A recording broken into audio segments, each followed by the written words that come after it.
શ્રીનાથજી પોતાના ભક્તોનું એટલું બધું ધ્યાન રાખે છે.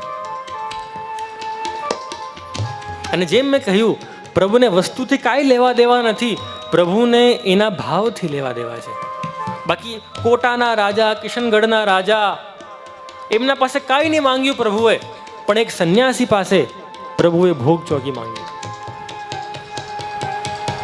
ગરુડ મહાપુરાણ કહે છે કે માસનમ તે ગરુડાસનાય કિમ ભૂષણમ કૌસ્તુભ ભૂષણાય લક્ષ્મી કલત્રાય કિમસ્તિ દેયમ વાગીશ કિંતે કિંતે વચનીયમસ્તિ. અરે પ્રભુને તમે શું આપવાના? સ્વયં ગરુડ જેમનું આસન હોય, આપણી પાસે એવો કયો આસન છે કે જેનામાં આપણે પ્રભુને બિરાજમાન કરીએ?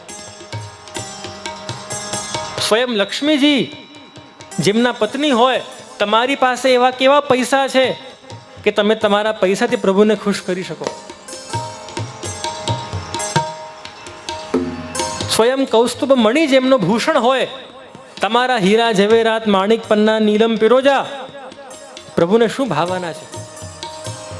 અને સ્વયં વાઘના જે ઈશ હોય, વાઘપતિ હોય છે, એમના ગુણગાન કરીને તમે પોતાની જાતને કેવી રીતે કૃતાર્થ કરશો? અર્થાત એ કોઈ પણ એ વસ્તુ નથી કે જેનાથી તમે પ્રભુને પામી શકો. કેવલ પ્રીતમ પ્રીત હિતે ભાઈ. પ્રભુને પામવો હોય તો એક ને એક માત્ર ઉપાય તમારી નિષ્કામ ભક્તિ. એવી રીતે બિસલપુરથી યાત્રા આગળ ચાલી છે. ધીરે ધીરે કરીને હવે પ્રભુ મેવાડ તરફ પધાર્યા છે.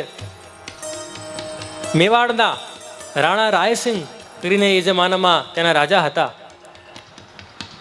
વલ્લભકુલે ખબર આપી છે કે આવી રીતે શ્રીનાથજી અમારી સાથે બિરાજમાન છે અને એમની ઈચ્છા છે કે તમારા રાજ્યમાં એક સુંદર ભવ્ય મંદિરનું નિર્માણ થાય અને અમે હંમેશા માટે અહીંયા બિરાજમાન થઈએ. વલ્લભકુલનો જો તમને ઓરિજિનલ પ્લાન કહું ને, તો એ પ્લાન હતો શ્રીનાથજીને અમદાવાદ પધરાવવાનો, રાજનગર પધરાવવાનો. પણ જો શ્રીનાથજી અમદાવાદ પધારતા તો કદાચ ઝારીજી પણ અડધી ભરાત. કેમ?